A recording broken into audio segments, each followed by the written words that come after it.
Capítulo 18. Alma predica secretamente. Declara el convenio del bautismo y bautiza en las aguas de Mormón. Organiza la Iglesia de Cristo y ordena sacerdotes.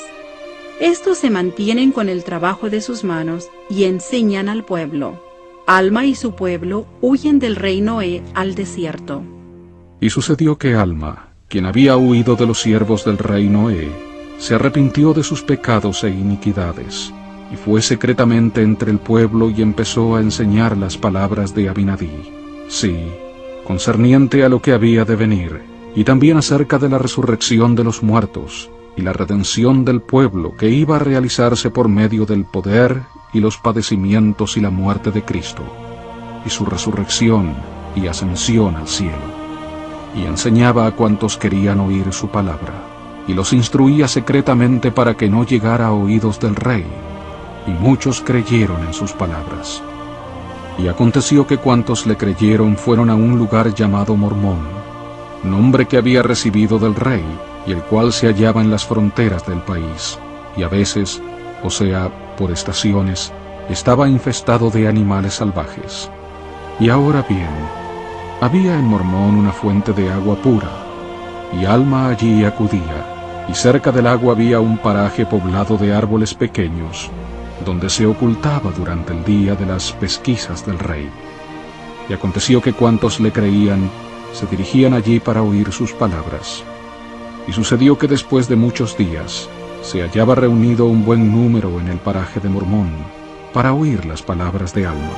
Sí, todos los que creían en su palabra se habían reunido para oírlo, y les enseñó, y les predicó el arrepentimiento y la redención y la fe en el Señor. Y aconteció que les dijo, He aquí las aguas de Mormón, porque así se llamaban, y ya que deseáis entrar en el redil de Dios, y ser llamados su pueblo, y estáis dispuestos a llevar las cargas los unos de los otros para que sean ligeras, sí, y estáis dispuestos a llorar con los que lloran, sí, y a consolar a los que necesitan de consuelo, y ser testigos de Dios en todo tiempo, y en todas las cosas y en todo lugar en que estuvieseis, aun hasta la muerte, para que seáis redimidos por Dios, y seáis contados con los de la primera resurrección, para que tengáis vida eterna. Os digo ahora, si este es el deseo de vuestros corazones, ¿qué os impide ser bautizados en el nombre del Señor, como testimonio ante Él de que habéis concertado un convenio con Él, de que lo serviréis y guardaréis sus mandamientos, para que Él derrame su Espíritu más abundantemente sobre vosotros? Y ahora bien, cuando los del pueblo hubieron oído estas palabras, batieron sus manos de gozo y exclamaron, Ese es el deseo de nuestros corazones. Y luego sucedió que Alma tomó a Elam, que era uno de los primeros, y fue y entró en el agua, y clamó diciendo, Oh Señor, derrama tu espíritu sobre tu siervo para que haga esta obra con santidad de corazón. Y cuando hubo dicho estas palabras, el Espíritu del Señor vino sobre él, y dijo, Elam, teniendo autoridad del Dios Todopoderoso, te bautizo como testimonio de que has hecho convenio de servirle hasta que mueras en cuanto al cuerpo mortal, y sea derramado sobre ti el Espíritu del Señor, y concédate Él vida eterna mediante la redención de Cristo, a quien Él ha preparado desde la fundación del mundo. Y después que Alma hubo dicho estas palabras, él y Elam se sepultaron juntamente en el agua, y se levantaron y salieron del agua regocijándose, pues fueron llenos del Espíritu. Y de nuevo tomó Alma a otro, y entró por segunda vez en el agua, y lo bautizó como había hecho con el primero, solo que no se sumergió a sí mismo otra vez en el agua. Y de esta manera bautizó a todos los que fueron al paraje de Mormón, y eran en número unas 204 almas, sí, y fueron bautizados en las aguas de Mormón, y fueron llenos de la gracia de Dios, y fueron llamados la Iglesia de Dios, o la Iglesia de Cristo, desde ese tiempo en adelante. Y aconteció que quienquiera que era bautizado por el poder y autoridad de Dios, era agregado a su iglesia. Y aconteció que Alma, teniendo autoridad de Dios, ordenó sacerdotes, sí, un sacerdote por cada 50 de ellos ordenó él, para predicarles y para enseñarles en cuanto a las cosas pertenecientes al reino de Dios.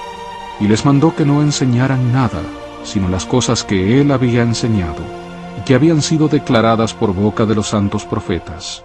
Sí, les mandó que no predicaran nada, salvo el arrepentimiento y la fe en el Señor, que había redimido a su pueblo. Y les mandó que no hubiera contenciones entre uno y otro, sino que fijasen su vista hacia adelante con una sola mira, teniendo una fe y un bautismo, teniendo entrelazados sus corazones con unidad y amor el uno para con el otro. Y así les mandó predicar, y así se convirtieron en hijos de Dios. Y les mandó que observaran el día de reposo, y lo santificaran, y también que todos los días dieran gracias al Señor su Dios. Y además les mandó que los sacerdotes, a quienes él había ordenado, trabajaran con sus propias manos para su sostén. Y se designó un día de cada semana, en el que debían reunirse para enseñar al pueblo, y para adorar al Señor su Dios, y también habían de juntarse cuantas veces les fuera posible. Y los sacerdotes no habían de depender del pueblo para su sostén, sino que por su obra habían de recibir la gracia de Dios, a fin de fortalecerse en el Espíritu, teniendo el conocimiento de Dios para enseñar con poder y autoridad de Dios. Y además, Alma mandó que el pueblo de la iglesia diera de sus bienes, cada uno de conformidad con lo que tuviera. Si tenía en más abundancia, debía dar más abundantemente, y del que tenía poco, solo poco se debía requerir, y al que no tuviera, se le habría de dar. Y así debían dar de sus bienes, de su propia y libre voluntad y buenos deseos para con Dios, aquellos sacerdotes que estuvieran necesitados, sí, y a toda alma desnuda y menesterosa. Y esto les dijo él a ellos, habiéndoselo mandado Dios, y anduvieron rectamente ante Dios, ayudándose el uno al otro, temporal y espiritualmente, según sus necesidades y carencias. Y ahora bien, aconteció que todo esto se hizo en Mormón, sí, al lado de las aguas de Mormón, en el bosque inmediato a las aguas de Mormón, sí, el paraje de Mormón, las aguas de Mormón, el bosque de Mormón. Cuán hermosos son a los ojos de aquellos que allí llegaron al conocimiento de su Redentor, sí, y cuán benditos son, porque le cantarán alabanzas para siempre. Y se hicieron estas cosas en las fronteras del país, para que no llegaran al conocimiento del rey. Mas he aquí sucedió que el rey, habiendo descubierto un movimiento entre los del pueblo, envió a sus siervos para vigilarlos. Por tanto, el día en que estaban reuniéndose para oír la palabra del Señor, fueron denunciados ante el rey. Y el rey dijo que Alma estaba incitando al pueblo a que se rebelara contra él. Por tanto envió a su ejército para que los destruyera. Y aconteció que Alma y el pueblo del Señor se enteraron de la venida del ejército del rey. Por tanto, tomaron sus tiendas y sus familias, y partieron para el desierto. Y eran en número unas 450 almas.